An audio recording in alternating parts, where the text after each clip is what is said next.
definitely indirectly connected. I'm talking about technology here. Remember, if you were into computers, there was a term called PGP. There still is a term for that, but you don't hear it that much anymore when it used to be hot. Like it's this new thing that we can develop as independent users of the internet out there, and website designers, developers. PGP stands for pretty good privacy.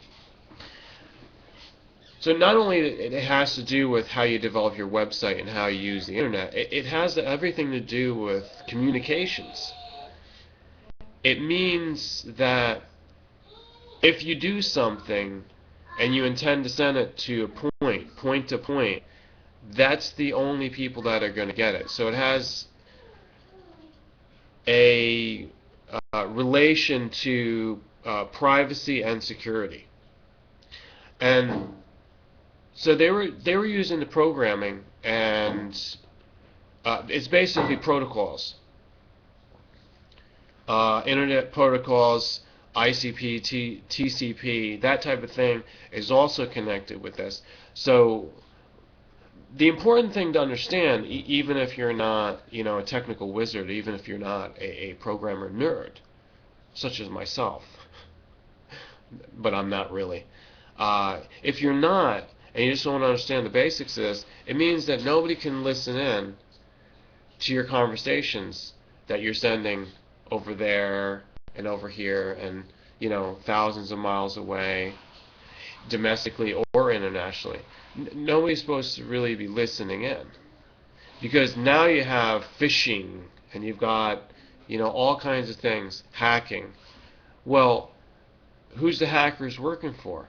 Hackers are either working independently, criminally, or they're working for some cartel, like the government, like the cult of spying. And not only do they want to find out things about you so they can steal money from you, either by hacking into your bank account, they may want to just hack into your life so they can either set you up or put you on a terrorist watch list. So what they do is they compile evidence, because either they're going to take you out with a drone or they take you out by assassination, and they can do it in all kinds of ways. They don't just have to come in with a gun. They have different types of weapons now that they can use. There's microwaves, and there's all kinds of things, and there's all kinds of poisons also. And they have all kinds of ways of delivery systems, by the way.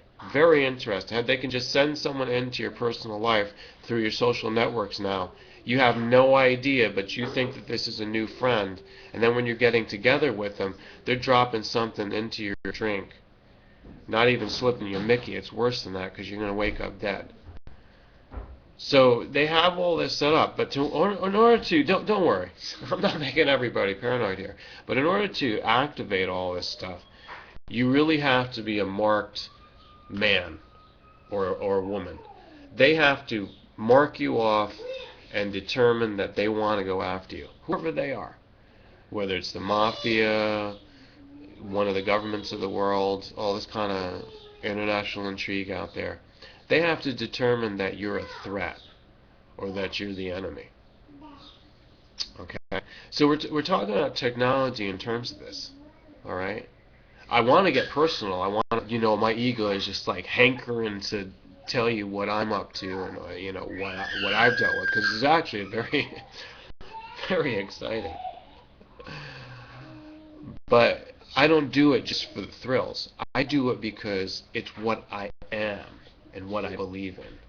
That's how you're going to get me. That's how you get me and understand me. I mean, get me. And there ain't nobody going to get me. But I give myself to the public because somehow, some way, at some point in time after watching my videos, you're going to wake up. And as I said before, you might not remember that it's from my video. I don't care. I don't need to take all the credit. I certainly don't have enough earnings for what I'm doing. What I do is worth millions. just on YouTube alone, just on this channel, even though I've got multiple channels. That's how much of a service I'm doing to humanity. But chomping at the bit to let you know and all this, but it's not really, people don't get it that way, because if you have too much of an ego, it's distracting. I want to put it in terms of what it means for you, the technology. Now, if you're concerned about not being an enemy of the state or not being perceived as such because you want to, cover all your bases, you want to have a good cover story, that's fine. Here I am to tell you how, what's technologically involved with all that, the technology behind it. There's a lot of things that are going on that you should be aware of, and it's interesting how it'll push you to this limit of paranoia that, oh my God, there's nothing I can do because they just have me down. Now these new statements that everything is being recorded, and anything of this can be used against you. It can be collated. It can be used as proof that you are a bad human. Persona non grata. Technologically they have this. And by the way, you know why I'm using these glasses? You know why a lot of cool cats use these glasses? Do you know why? I've had comments of tons of people. I don't like it when you wear the glasses. It's not personal. Here, I'm going to get personal with you. I'm going to get personal and come back for part 3, because I've left you with a lot of non sequiturs or whatever. I've just left you hanging. This is a cliffhanger, but you got to come back, because I'm going to tell you a lot of things about technology in this series. Look, make your comment here, share this. All your friends need to have this. And even if you want to turn me into the government, they need to have this. Send this over. Send this to the FBI. Share this. Make sure you like it and subscribe. If you're a new subscriber, double check everything. Make sure you subscribe, because YouTube is flawed.